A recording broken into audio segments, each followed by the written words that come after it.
Friends, இன்றைக்கி நம்ம potato spring roll செய்ய போகிறோம். வாங்க அதை எப்படி செய்கிறதுன்னு பார்க்கலாம். இந்தமாரி உங்கள் வீட்டில் மிஷின் இருந்தால் இதுமாரி உருளைக்கிழங்கு ஸ்ப்ரிங் ரோல் செஞ்சு பாருங்கள்.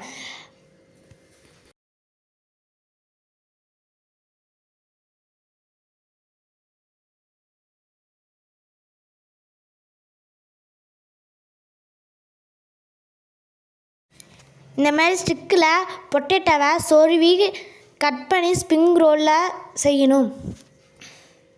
ஹாய் ஃப்ரெண்ட்ஸ், இந்த வீடியோ பிடிச்சிருந்தா சப்ஸ்கிரைப் பண்ணுங்கள், லைக் பண்ணுங்கள், ஷேர் பண்ணுங்கள், கமெண்ட் பண்ணுங்கள். இந்த வீடியோவுக்கு நல்ல பேர் என்னன்னு சொல்லுங்கள். இப்போ அடுத்து எண்ணெயை ஊற்றிக்கணும். எண்ணெய் காஞ்ச பிறகு ஸ்ப்ரிங் ரோல் அதில் போட்டுப்போம். நல்லா ஸ்ப்ரிங் ரோல் வெந்த பிறகு தான் எடுக்கணும். போட்டுக்கலாம்.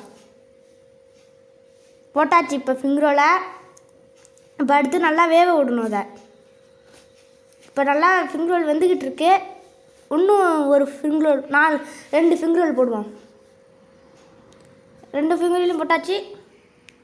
இப்போ இது நல்லா வெந்துக்கிட்டு இருக்கு. இப்போ அதை திருப்பி போடலாம்.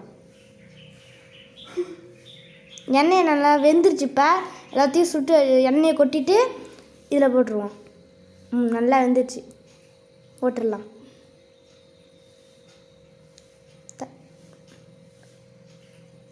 போட்டாச்சு தட்டில். இப்போ அடுத்த இது போட்டுடலாம். அடுத்த இதையும் எல்லாமே இப்போ வந்துடுச்சு. ஸ்ப்ரிங் ரோல் தயாராகிடுச்சு. இந்த ஸ்ப்ரிங் ரோல் வீடியோ பிடிச்சிருந்தா இப்போ சாஸ் ஊற்றலாம். தக்காளி சாஸு எனக்கு தான் பெரிய ஸ்ப்ரிங் ரோல்.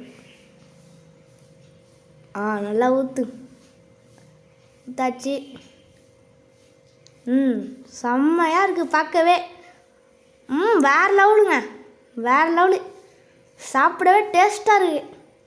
செம்ம டேஸ்ட்டு. இதுமாரி ஸ்ப்ரிங் ரோல் மிஷின் இருந்தால் நீங்களும் வீட்டில் இதுமாரி ட்ரை பண்ணி பாருங்கள். செம்மையாக இருக்குது. ஓகேங்களா?